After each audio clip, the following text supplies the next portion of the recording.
Mistakes are always forgivable if one has the courage to admit them. The Bible says, "Get rid of all your bitterness, rage, and anger, brawling and slander, along with every form of malice. Be kind and compassionate to one another, forgiving each other, just as God forgave you." This episode is the conclusion of Forgive Me, Part 2. Don't you see that your faith is coming alive? Don't you see that it's tested every time? He's the one that makes your life divine.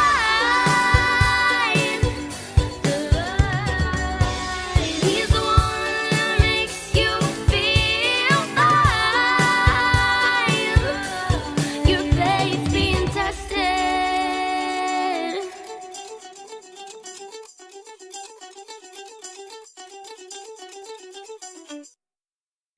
Have faith, let it begin. Hello everyone, this is Angel, and welcome to another episode of Have Faith, Let It Begin. You saw the title. It said, Forgive Me, Part 2. The reason why I decided to put a quick Part 2 on this is because in the last 16 hours since the Forgive Me episode aired, I had a lot of people write to me and ask me what it is exactly that I was not happy about what I'd done. And, I'll be honest with you, when I was doing that episode, it was hard to get it out. And now that I've been 16 and 20 hours removed from that episode and having that feedback, I made a promise to all of you. I never wanted to hold anything back, so I'm not going to. And I apologize for not being able to get that out of my system on that episode, so I'm going to get detailed now. We talked about forgiveness. We talked about, forgiving those that have wronged us and being forgiven for doing things that you're not too proud of. So, let me be clear. Back in 2001 to 2003, I went on a 2-year depression because of a breakup that I had. Depression was very hard for me. It was losing my first love and losing it in a way where most of us can't even imagine.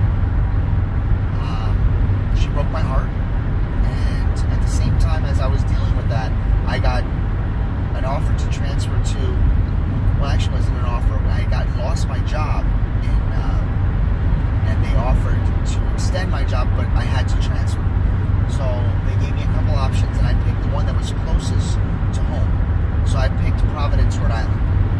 I went there with no friends, no family, just me and my pet dog, Buster B. And I went there, and not knowing that the position that I took was going to be one of the hardest also 2 to 3 years of my life, because I was involved in a very hostile work environment. As some of you already concluded that series, it was the negativity series, 3-part series, started last Thursday, Friday, and ended this past Monday. Well, during this depression and during this hostile work environment that I was under, which is still no excuse for my actions, for the record, I was driving. There were times where I'd get lonely at home, and I would drive the car, or I would take the long way home, and I didn't have a very long commute from the office to my apartment at the time, but I made it so that I made my commute home longer than usual. One day, I was just filled with so much anger. I was heartbroken, I was sad, I was upset, I was frustrated, I was crying. It was just everything had happened all at once. I had just got off the phone with my ex, who asking me for money to pay some of the rent, which I wasn't even living there anymore. I was dealing with my job, which consistently told me that, I was worthless. They were telling me that I should never have came there. And I was dealing with another shift manager who was constantly trying to steal my agents.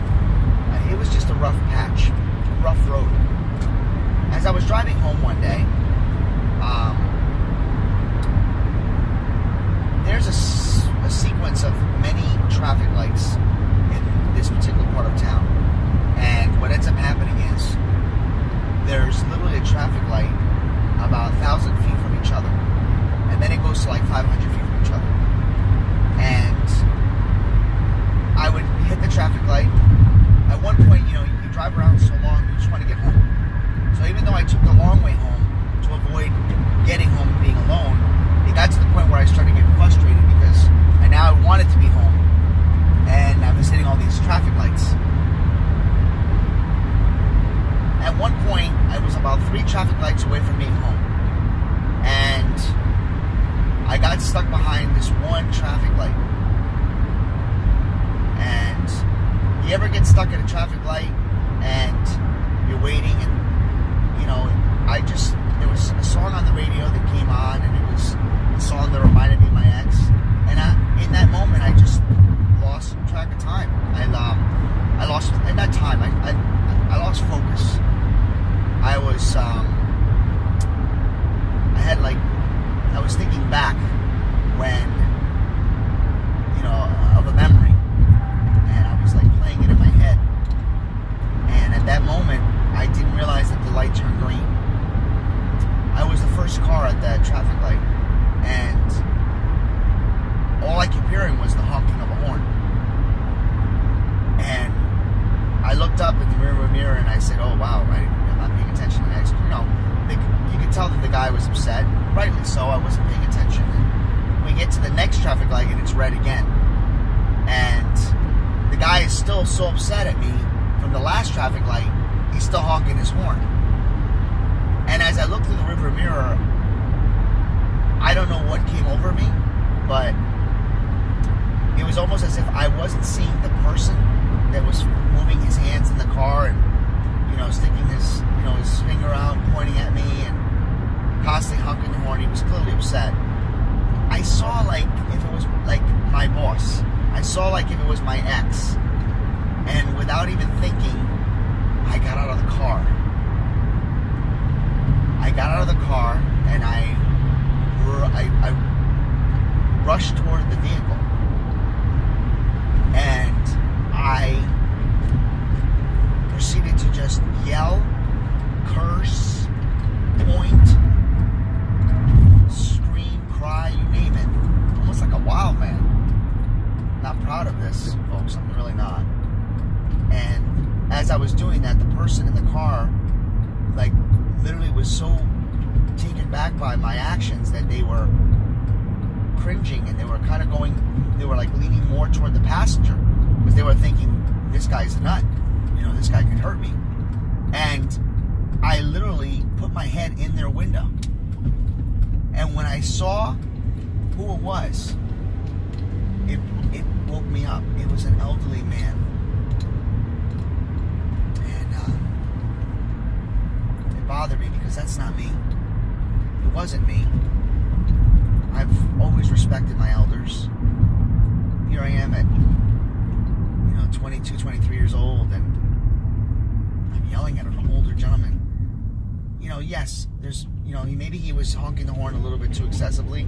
Maybe he was a little bit overly upset for something that, we take, we just gotta learn to keep our cool. I get that, but there's no excuse for bad behavior. And what I know now and what I didn't know then was that expression that I live by now, and that is, if you're right and you're rude, then you're wrong.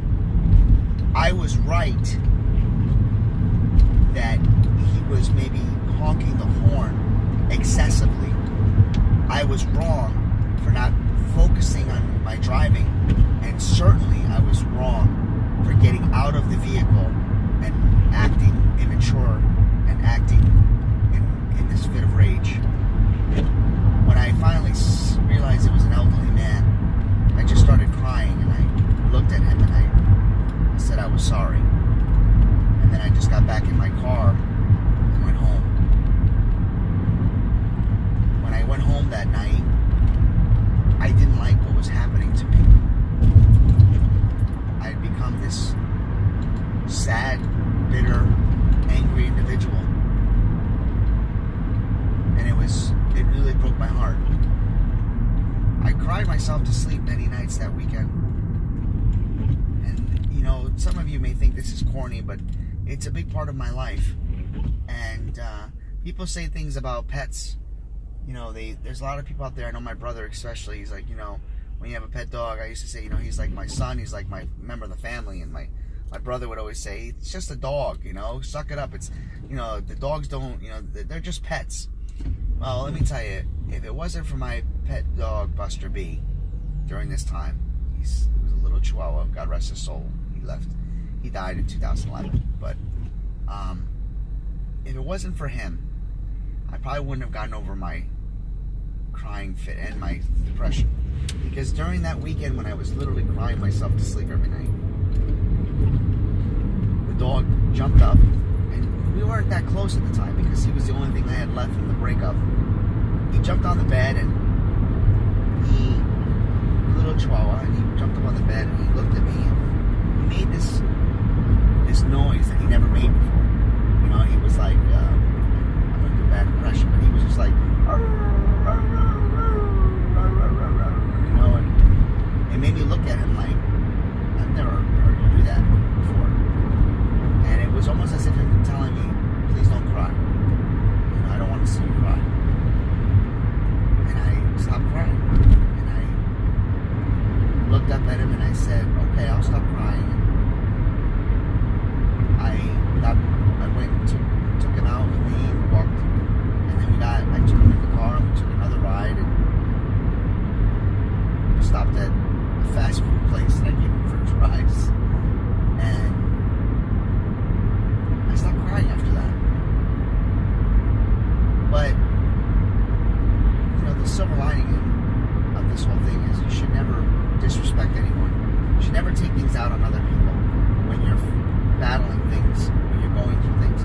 If anything, you should always look for help. You should always look to talk to someone.